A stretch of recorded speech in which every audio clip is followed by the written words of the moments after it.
So it's kind of funny. It always cracks me up how things end up happening. Last time when I spoke, I said, I had been trying to speak several times. It kept getting delayed. It was on Mother's Day. Finally got to speak on Mother's Day. Wasn't going to speak this week. Ended up speaking. I thought, it's Father's Day. Of course. And then I really looked at this week. I thought, okay, I really feel when I speak, I'm just telling you what I've learned, what I'm experiencing. But I also want it to be something that's really meaningful for the people who are listening. And I thought, okay, Father's Day, I love Father's Day. Father's Day is great. But right now, I think the LGBT community is really still reeling from this last week and a half, from the Orlando situation. And so I decided to go ahead, and I really looked at, I've been looking at why did I have the response I had, which was pretty neutral. I was kind of a little bit flat. I was a little upset, but then I was like, no, not so much. And I thought back, for me, I compared to 9/11. Which for me was, similar in the sense of I didn't know anybody there. It was, across the country. I heard about it from the news. And it profoundly affected me much more. I remember just sitting at home, basically paralyzed. I couldn't move. And, sorry, I'm watching Curie's trying to get a seat here. She's like, hey, everybody. And so it was different for me. I was like, so why am I having this different experience? And so I kind of wanted to share with you some of my thoughts of what's happened with Orlando. And I'm sharing it from the point of, my expectation is you're here at the Community Miracle Center. You're interested in spiritual concepts. You're interested in how do I live the will of God, which it says God's will for us is happiness. How do I have that even when something so crazy seemed to have happened and affected our community so profoundly? And so I'm sharing that, and like I said, I'm approaching it from, we're all kind of on a spiritual path here. I've seen teachers before share some of these concepts and say, so don't be upset. And I think that denies the fact that we're people. We're having a human experience. And yet at the same time, if we can look at these concepts, maybe we can find a way to process it better, process it differently. And so I chose this passage today. It starts off, and this is even quote, I talked about this last night. It says, this is not the quote, sorry, it's a different quote. It says, what could you not accept if you but knew that everything that happens, all events past, present, and to come, are gently planned by one whose only purpose is your good? Perhaps you have misunderstood his plan, for he would never offer pain to you. And that's one of those concepts, I think we all know it's there, but it's sometimes hard to say, everything's for my good. How do we look at these situations and say, especially friends and family. There was one, I forgot, I think it was, don't remember who. One person was tweeting their parents from the restroom and said, I love you, I think I'm going to die. And they did. How do the parents look at that and say, this is for my good. God intended it for my good. Spirit has a plan even in this. And it was interesting, one of my friends, he's in astrologer. He's actually very, very well known. He's written a couple of astrology books. He had written a couple days before Orlando, he said, astrologically, and he's freaky accurate. It's like, I've never been to astrology. He's freaky accurate. It scares me some days. And he says it's just because it's our projection. We're all one, so the astrology is just a projection of our consciousness. And he said, I'm not sure what's going to happen this week, but it is one of the biggest weeks of the year. He was like, this is a time for us to expand into our consciousness, expand into love. And then 2 days later, we heard about Orlando. And he said, I was reading an article he wrote, he says, I don't know how, I don't know why, but I do know everything is a chance for us to expand. And he didn't expect for that to be what would happen. He didn't expect to see something that we saw as a tragedy when he was looking at this chart going, oh my gosh, it's going to be a great week. And then we were suddenly faced with something much different for what we thought. But the reading today, this is the reading, I got this one. It says the only judgment involved at all is the Holy Spirit's one division into two categories. One of love and the other the call for love. You cannot safely make this division, for you are much too confused either to recognize love or to believe that everything else is nothing but a need for love. You are too bound to form and not to content. And the second passage, which is from the workbook, says, you perceive the world and everything in it as meaningful in terms of ego goals. These goals have nothing to do with your own best interest because the ego is not you. This false identification makes you incapable of understanding what anything is for. I thought about that because we look at things and we think, well, that shouldn't have happened. Why did that happen? And the Course says we're not in a position to be able to tell what anything's for. We look at things and it says, a lot of times somebody will look at this situation like in Orlando and will say, oh, that's a call for love. That person wasn't being loving, that's a call for love. And I think for all intents and purposes, that's what we see it as. We don't see that as a loving act. And yet the Course says you cannot safely make this decision because you are too confused to either recognize love or believe that everything else is nothing but a need for love. We've got bodies that are perceiving things through our past. We've got bodies that are perceiving things through our history. And so we can't really look at things and necessarily say what is and what is not loving. I'll be honest, this is, I kind of was like, do I talk about this a little bit? I'm going to talk about it because I like it. The Course talks about, for me, reincarnation. And it says, go, if you believe it and it's useful for your growth, whatever, fine. If you don't believe it, whatever. It doesn't really, it basically says I'm not taking a stand on it in the teacher's manual. But it says, is it used towards salvation? Salvation being recognizing heaven is here and all there is the now. And for me, reincarnation does help with that because I'm able to look at something and go, okay, I may not understand why it's happening or where it's happening or why I have a connection with this person. But for me to be able to think that there's some sort of, and I'll say even apart from reincarnation, I don't think, our lives are not our lives. This isn't it. We existed before, we existed after because spirit's eternal. And so for me, the concept of reincarnation kind of just gives that form. So there's a book I love. It's called Radical Forgiveness by Colin Tipping, and it's based on A Course in Miracles. But he talks about, and I'll read this one little passage. He says, the decision about which energies we work with on the earth plane is not made by us at the human level. The decision predates our incarnation and is made by our soul group, a group to which we belong made up of souls who either incarnate with us or act as our spirit guides during our incarnation. Once it is decided which energies we will work with, and this is the key part, it says, then we carefully choose parents who will provide the experiences we need as children, and we arrange for others to come along at the right time to play their respective roles in the experience necessary to accomplish our mission. We create dramas through our physical lives that allow us to experience the feelings that make up our mission.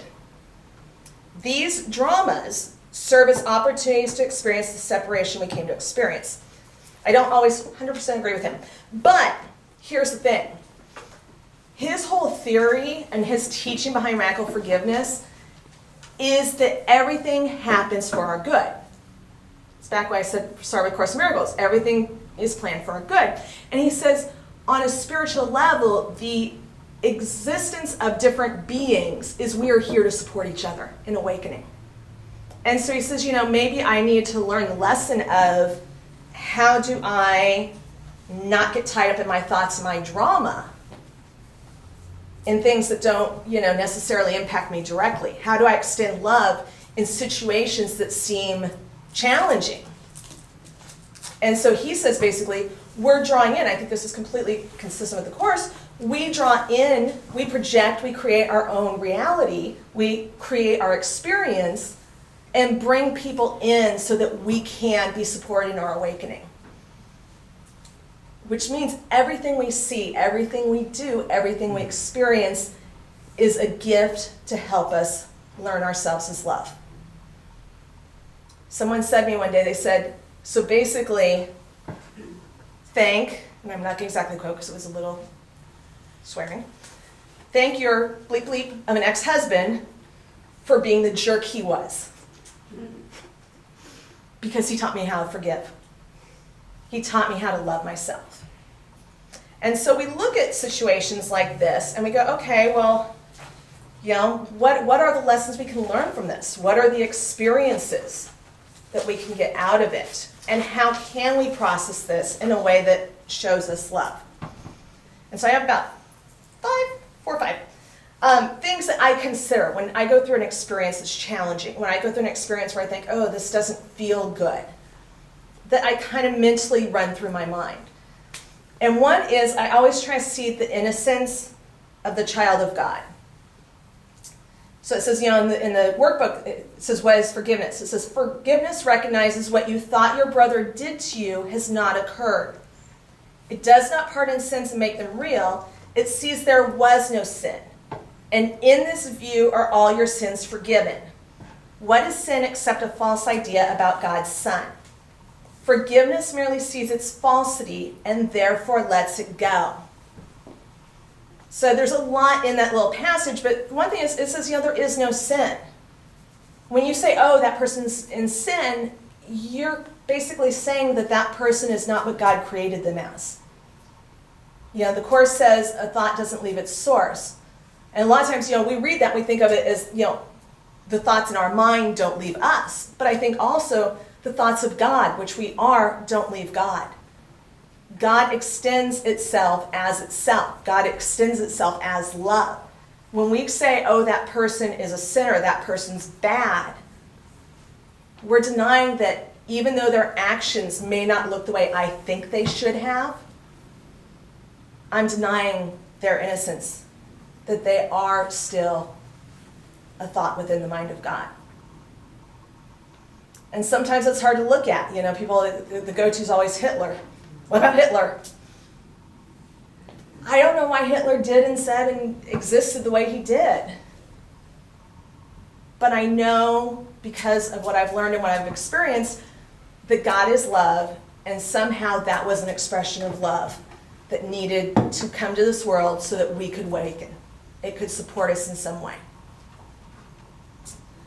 Sometimes that's hard to accept. I'll totally acknowledge that. There's times when you're like, that guy's a jerk, and I am not going to see him as innocent. And the hard part of that is when you don't see him as innocent, you really think that judgment can happen. And so you're going to end up judging yourself.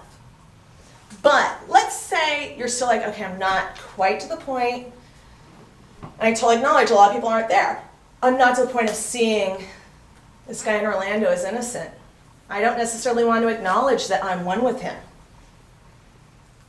One of the big things I think in our spiritual practice is not only to say I'm responsible for what happens, I'm responsible for the dream, but I think where the rubber really hits the road is I'm responsible for how I react to my experience. And there's a big difference. People will say, I know what happened. Truth is, for me, there's a big difference between belief and know. I know something because I've experienced it. I know something because I've had an interaction with it. Anything that I haven't been able to experience and somebody just tells me falls in the belief category. I believe there was a shooting in Orlando because I heard it on the news. I believe he was probably, closeted gay guy. Why? Because I heard it on the news. But all those things, I believe he was probably studying different types of Islam and all. Why? Because I heard it on the news. Do I know any of those things to be true? I don't. There's a part of me that wants to say he went to a gay club, he shot a bunch of gays, so he must hate the gays. And I look at that, and I love the work of Byron Katie. She has 4 questions. First question is, do I know that's really true? It looks true. I think it's true. Second question is, do I really, really know it's true? And I go, well, I really, really want to think it, because what? If I say that, then I can say, well, we've been victimized. We need to, rally the troops. We need to, whatever. But ultimately, everything I think about this man was based on stories I heard through the news. And so then there's two questions that Byron Katie has, which are really powerful. And she says, how do I feel with this thought? And how would I feel if I let this thought go? I don't really know for sure what was in his mind when he went to the club. I don't know the experiences he had had leading up to that night. I don't know why he chose that day, that time, that weapon, that article of clothing to wear that day. We could, everything. We don't know. And so I say to myself, how does it feel to have that thought? And the thought is that it's painful because I start feeling like a victim. What I know is man went into club, shot people. Anything beyond that becomes my story of being a victim. And that doesn't feel good. And so then the fourth question I said with Byron Katie is how would I feel without the thought? Man shot people. I don't know why. I don't know why those people were there. I don't know what their families are experiencing. I don't know what is coming out of it for them. But I do know that God is love and that Spirit has orchestrated this for some reason for each person to experience it. And if I say, oh, I'm a victim, I can't be safe if I'm in a gay club. Well, now I don't want to go to a gay club and have fun. A year ago, and it completely didn't even make the news because everybody was tied with Orlando. A year ago was Charleston 9. People were in a church having a study group and 9 people got killed. Churches are supposed to be safe. But the thing is within the experience of the world, we can sit here and we can say nothing is safe, nowhere is safe. Or we can look at the other side of it and say, God has got this. And it says the idea for today is, of course, and this is one of the lessons, it says the reason why a meaningless world is impossible. What God did not create does not exist. And everything that does exist exists as he created it. The world you see has nothing to do with reality. It is your own making, it does not exist. That's one of those things, like I said at the beginning, I wouldn't go up to the parents of one of those, kids that got killed and say, hey, by the way, this didn't happen. Because they're experiencing it happened. But as somebody on the spiritual path, I can look at it and say, I'm having this experience for a reason. If it doesn't seem that it's love, it's not from God. And I know that God is everything there is. And so I can reach into that comfort, I can reach into that space, and even if it seems horrible, know that we are spirit. We're not these bodies. It looks like we're these bodies. It feels like we're these bodies. We eat and drink like it's these bodies. But I really believe that we existed long before, we existed eternally before these bodies popped in. We're going to exist eternally when they pop out. Someone said to me one day, they said, what's death? And I said, it's other bodies not experiencing you anymore. You're still you. I believe that. Just because your body's gone, you're still, the spirit is the spirit. The difference is what other people are experiencing and what other people are going to do in response to that. And so I don't know why this happened. I don't know why he went into a bar and shot mostly young gays. There was rumors he was trying to avoid the African Americans. I don't know why. I don't know what he was doing. I don't know what he was thinking. I don't know why we all had to experience it the way we did. I just know that each and every experience I have is a call for either love, because when there is love, it says your brother must give it to you, or where there's a need for love, I have to give it because of what I am. So I want to read a little prayer. It will just be the last closing 1 minute or so I have. The meditation, I always start off, if you notice, I always start off with a light. And I use, it's what's called the 7 sacred flames. Some people believe that that's related to the 7 rays mentioned in the Course. I don't know. But the flames represent different attributes of God. And so this one prayer talks about love, and I just want to finish with it. It says, and you can close your eyes and just listen. It says, in the name of my beloved I am presence, I call the power of divine love to be magnified within my heart and world daily. I am love, joyous love, radiating love, unconditional love. God consumes my shadows, transmuting them into love. This day, I am a focus of divine love flowing through every cell of my being. I am a living stream of pure divine love that can never be requalified by fear, anger, hatred, dislikes, and greed. All negative thoughts and feelings are now dissolved and consumed by the power of divine love, which I am. I am love. I live in the consciousness of love. I am love in its fullest expression, blessing all mankind with divine love. I radiate love. I am love in action, blessing, uplifting, and healing all on earth. And so be it, beloved, I am.